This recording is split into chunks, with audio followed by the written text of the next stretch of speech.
Baik, teman-teman, selamat datang kembali. Pada kesempatan kali ini saya akan membahas analisa saham untuk minggu ini ya, tanggal 7 sampai tanggal 11 Oktober 2024.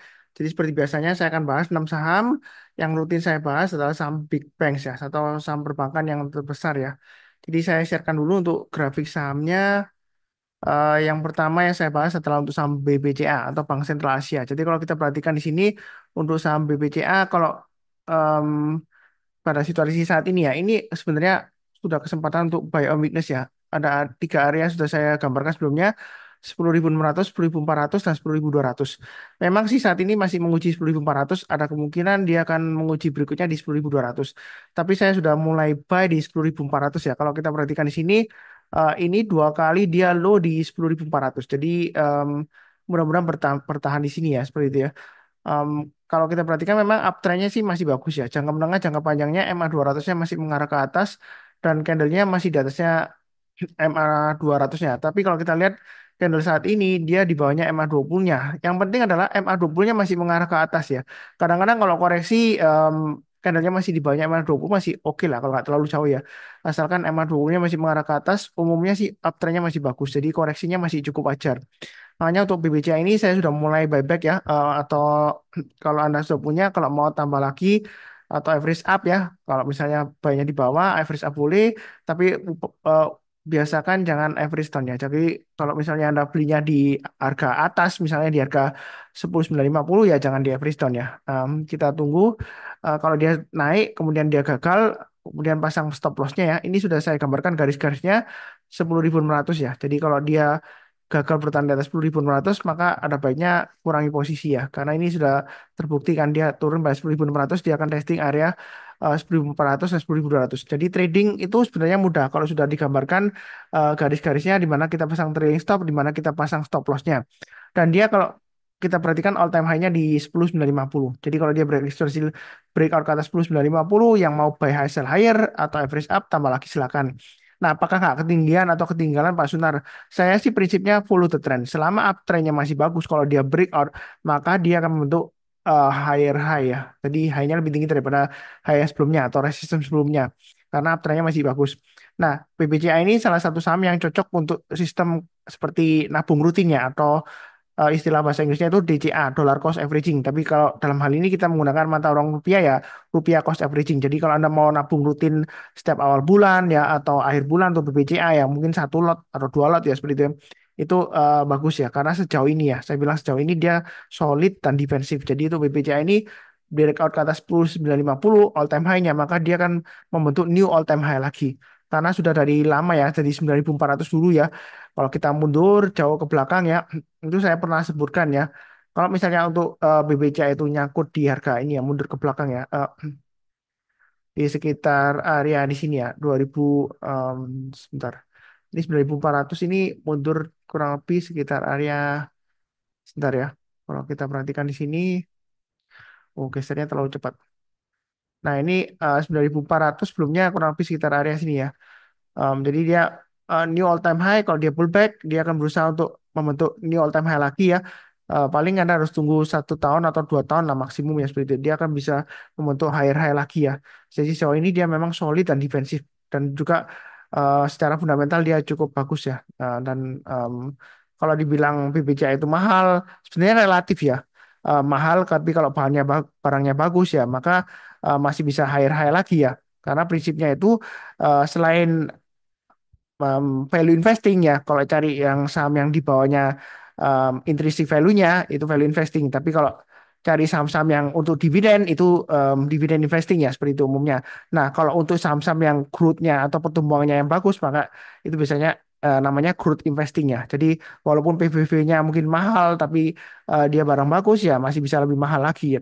Sebenarnya kalau bilang mahal sih relatif karena BBCA ini dibandingkan dengan Arto ya contohnya ya bank digital ya itu Arto jauh lebih mahal banget ya seperti itu ya. Bahkan Lo Keng Hong itu pernah di interview dia nggak tertarik sama sekali dengan bank digital karena valuasinya yang mahal secara PBV-nya. Secara nggak langsung beliau bilang gitu ya. Jadi kurang lebih cukup ya. Berikutnya untuk Bank Mandiri memang yang terakhir laporan keuangannya dia agak melambat ya secara fundamentalnya tapi kalau dari price action ini ada tiga area buy on weakness yang saya gambarkan 7.100, 6.800 dan 6.400 sampai sampai 6.500 ya. Jadi ini nanti dia kan sekarang di tengah-tengahnya antara MA200-nya dan MA20-nya. MA20-nya memang cenderung mengarah ke bawah, tapi ini nggak terlalu menukik tajam ya. Jadi masih ada harapan. Ini strateginya kalau mau buy on weakness sekarang boleh atau tunggu di 6.800 ya. Artinya kalau buy on weakness itu kalau turun jangan langsung buy. Kita lihat kalau mendekati penutupan atau besok paginya dia berhasil rebound mantul ke atas, kita boleh buy. Nah, kalau dia naik naik lagi ke atasnya resistannya 7.100, kita tambah lagi average up, target price berikutnya 7.400 dan 7.700. Kalau misalnya sudah jual di bank mandiri, entah itu stop loss atau take profit ya, Anda bisa tunggu buybacknya. Kalau dia berhasil naik lagi ke atas 7.100, buy ya, atau buy on weakness di area yang sudah saya gambarkan di sini, 6.800, 6.500 atau 6.400. Jadi buy on weakness itu turun jangan langsung buy. Tunggu kalau dia berhasil rebound, mantul ke atas, menjelang penutupan atau besok paginya kita barusan buy. Ya kurang lebih cukup. Berikutnya untuk BBNI, kalau kita lihat BBNI ini dia akan testing areanya sekitar 5.200. Kalau dia berhasil naik ke atas 5.425 untuk BBNI kita boleh tambah lagi average up ya yang sudah punya ya. Dia saat ini testing MA200-nya, MA20-nya mendaftar ya. Sebenarnya ini walaupun dia di bawah MA20-nya, dia saat ini posisinya testing MA200-nya ya. Kalau berdasarkan yang area yang sudah saya gambarkan, ini area buy or weakness ini sudah lumayan dekat dengan 5.200 ya. Jadi kalau mau tunggu 5.200 kemudian dia rebound memantul ke atas kita buy atau mau nyicil buy sekarang boleh ya. Naik ke atas 5.425 kita tambah lagi atau average up yang belum punya kalau mau buy tunggu sekalian breakout 5.425 juga boleh naik ke atas 5.600 tambah lagi target price berikutnya 5.800, 6.000 dan 6.200. Untuk Bank BNI ini ya dia lumayan mudah untuk tradingnya sebenarnya. Kalau kita gambarkan 5.200, 5.400 ya kurang lebih ya 5.600, 5.800, 6.000 dan 6.200. Kurang lebih sih lumayan rapi ya. Artinya gini, kalau dia berhasil naik lagi ya ke atas 5.600 kita boleh tambah lagi atau average up.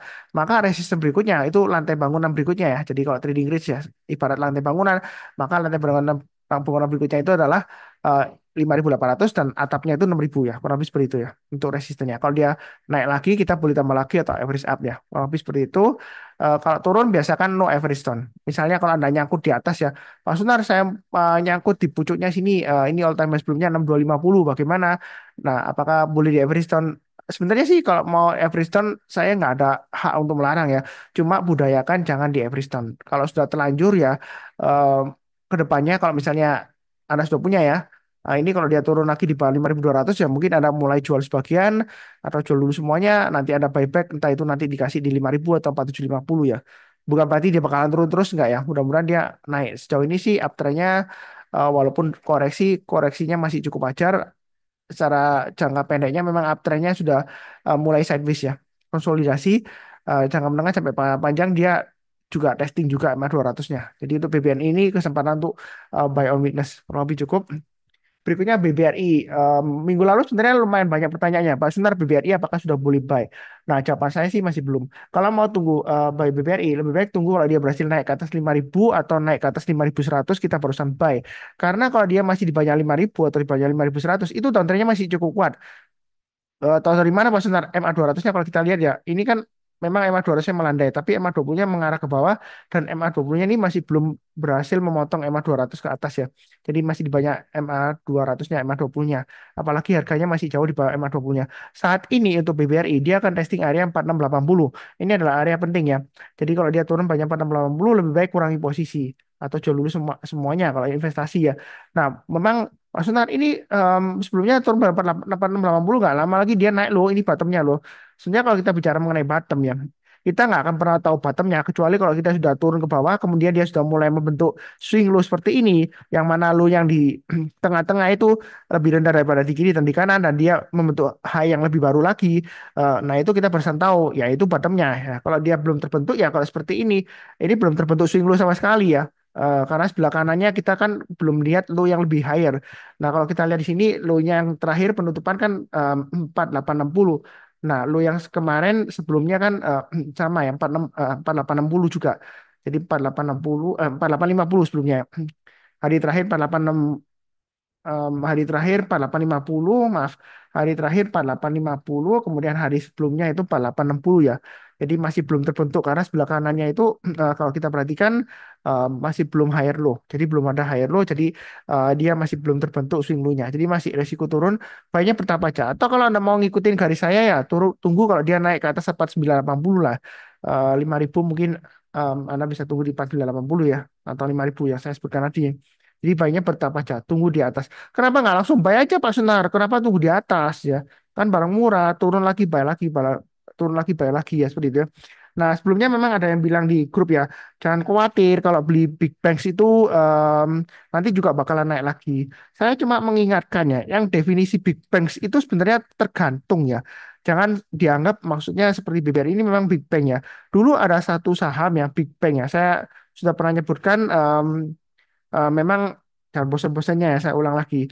Nah, satu saham itu dia Big Bang, tapi nggak lama lagi dia turun-turun-turun ya. Waktu masa kejayaannya memang orang-orang nyebutkan dia Big Bang walaupun belum buku 4 ya. Dulu masih pakai istilah buku ya. Sekarang kan KBMI ya, Bank Umum Klasifikasi Usaha itu masih nggak sampai 4. Jadi tapi orang-orang nyebutnya Big Bang karena kapitalisasi pasarnya naik tinggi ya karena harga sahamnya melambung tinggi.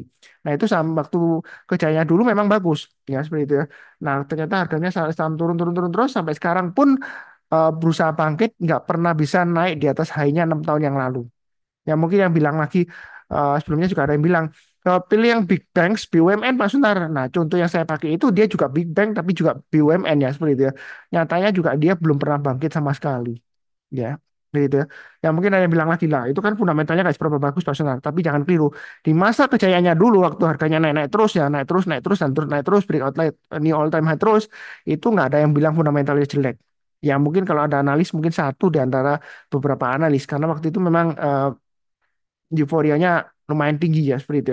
Nah, bukan berarti kedepannya BBRI jelek, nggak. Memang BBRI ini kredit mikronya banyak sehingga dia itu memang risiko untuk NPL-nya itu juga eh, nggak mudah ya seperti itu ya kredit macetnya juga perlu dihandle dengan baik ya apalagi kalau kita perhatikan cost of creditnya juga naik nah Bank Mandiri dan Bank BNI juga naik naik semua ya rata-rata juga labanya juga secara nggak langsung berkurang ya seperti itu ya tapi sejauh ini sih menurut saya sih cukup bagus memang asing em, buang banyak di BBRI ya. Nah, kalau saya sih lebih ke mandangnya seperti gini ya. Jadi kalau asing itu kurangi posisi atau buang, sebenarnya belum tentu barang itu jelek. Ya mungkin aja dia de-risking ya. Dia mungkin ngalihkan portfolionya ke lain instrumen lainnya ya seperti itu ya. Jadi kalau BBRI itu dijual asing dalam jumlah besar, apalagi kalau ada rating sebelumnya diturunkan ya dari overweight ke netral yang sudah saya bahas di satu video, itu belum tentu sahamnya jelek ya. Bisa saja ya karena ya asing de-risking lah, mungkin dia alihkan asetnya ke aset yang lain gitu ya seperti itu ya. Jadi kurang lebih sih mandangnya seperti itu ya. Cukup. Berikutnya untuk PNBM naik tinggi ya. Kalau kita perhatikan di sini, ini garis-garisnya sudah saya gambarkan. Dia pullback. Ini dia testing area supportnya 1695 sudah saya gambarkan. Jadi kalau dia lower low lagi, turun di bawahnya ini swing high sebelumnya 1670 untuk PNBN yang sudah punya lebih baik jual dulu atau take profit dulu ya untuk PNBN kalau dia gagal bertahan di atasnya 1670. Kalau dia masih turun bagiannya 1670 lebih baik jual dulu. Kalau Anda mau tunggu buy on weakness di area sudah saya gambarkan ada tiga area. 1525, 1450 dan 1345. Itu area buy on weakness untuk PNBN. Nah, kalau misalnya nggak dikasih ya kita buy high sell higher. Naik ke atas 1805 kita buy target price berikutnya 1900 dan 2200. Apakah nggak ketinggalan atau ketinggian Pak Suntar kok buy high sell higher nanti dihajar bandar tuh. Ya, tempo hari ada yang komentar gitu ya. Kalau naik disuruh buy nanti kita diajar bandar atau kasih makan bandar katanya gitu ada komentar seperti itu ya. Tapi saya hapus sebelumnya ya. Komentar yang negatif selalu ada aja seperti itu. Nah kalau kita bicara mengenai buy high sell higher ya, kalau dia higher high, selama uptrendnya masih bagus, kalau ada orang yang tanya, misalnya minggu ini ya, PNBN naik lagi ke atas 1805, high-nya dari minggu lalu, saya kan bilang boleh buy atau tambah lagi ya. Yang belum punya kalau mau buy high sell higher silakan. Eh, yang mau tambah lagi silakan. Yang penting pertanyaannya itu bukan masih bisa naik lagi atau sudah ketinggalan atau tidak. Yang Anda tanyakan adalah pertama adalah Anda tanyakan apakah uptrendnya masih bagus. Kalau uptrendnya masih bagus, kalau dia breakout higher high, ya dia akan berusaha untuk membentuk high yang lebih tinggi daripada high yang sebelumnya. Jadi resisten itu bertahap ke atas ya. Jadi kalau uptrendnya masih bagus, masih bisa naik lagi. Nah, pertanyaan kedua, balik ke diri sendiri. Apakah Anda siap akan resikonya kalau dia tiba-tiba turun drastis? Karena mengingat ini pernah ekor panjang ya, eh, ini ekornya lumayan panjang ya. Memang bodinya panjang juga, ekornya juga panjang. Dia tiba-tiba turun, kemudian sideways, kemudian dia turun lagi pullback testing MA20-nya. Kalau Anda takut, lebih baik Anda tunggu di MA20-nya, di dekat MA20-nya. Ya, artinya kalau dia memotong MA20 dari atas ke bawah, jangan langsung buy. Tunggu kalau dia berhasil memotong lagi dari bawah ke atas, kita berusaha buy. Nah, kalau nggak sampai dipotong, kadang-kadang kalau dia berhasil nebus ke atasnya resisten terdekatnya ya seperti ini ya. Ini kan disentuh kemudian rebound mantul ke atas. Tapi kalau yang di sini itu nggak sampai dipotong ke bawah MA20-nya, tapi dia breakout ke atas resisten terdekatnya di sini.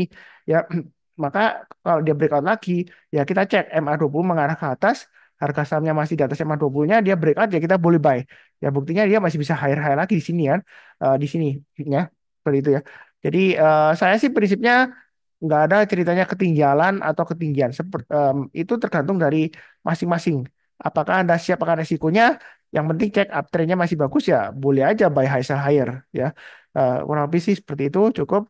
Berikutnya untuk BRIS, BRIS ini testing MA20-nya. Beberapa waktu yang lalu ya, satu minggu yang lalu ya, itu ada yang tanya ke saya, dia tanya 2 hari atau 3 hari berturut-turut BRIS apakah sudah buy. Nah, saya bilang testing MA20-nya boleh buy. Nah, ini kalau kita perhatikan memang eh, hari Kamisnya dia sudah berhasil ditutup di atas segmen 20-nya. Baik. Nah, ternyata Jumatnya kok nggak berhasil breakout Pak Sunar ya. Sebenarnya sih masih cukup bagus ya. Ini kesempatan untuk buy weakness di segmen 20-nya. Memang ya. Nah, kalau mau buy, tunggu aja. Kalau kita perhatikan di sini, high-nya kan di 3.000. Kalau dia berhasil naik ke atas 3.000, sesuai dengan garis-garis yang sudah saya berikan, itu kita boleh buy. Atau tambah lagi kalau mau average up. Nah, target price berikutnya dia akan menguji 3130. Kalau dia naik lagi, target price berikutnya di 3.300. Ya. Kalau masih mau tunggu di bawah ya tunggu aja di 2.700 atau sekitar area 2.400 sampai 2.540. Jadi kalau turun jangan langsung buy. Kita tunggu menjelang penutupan atau besok paginya kalau dia berhasil rebound mantul ke atas kita barusan buy. Ya, kurang lebih seperti itu. Nah, mungkin saya rasa sih cukup ya. Udah terlalu panjang juga ya. Jangan lupa untuk nonton video yang lainnya. Kemudian di akhir video saya doakan selalu semuanya selalu sehat, damai dan sejahtera selalu. Amin. Terima kasih banyak. Sekian, tetap semangat.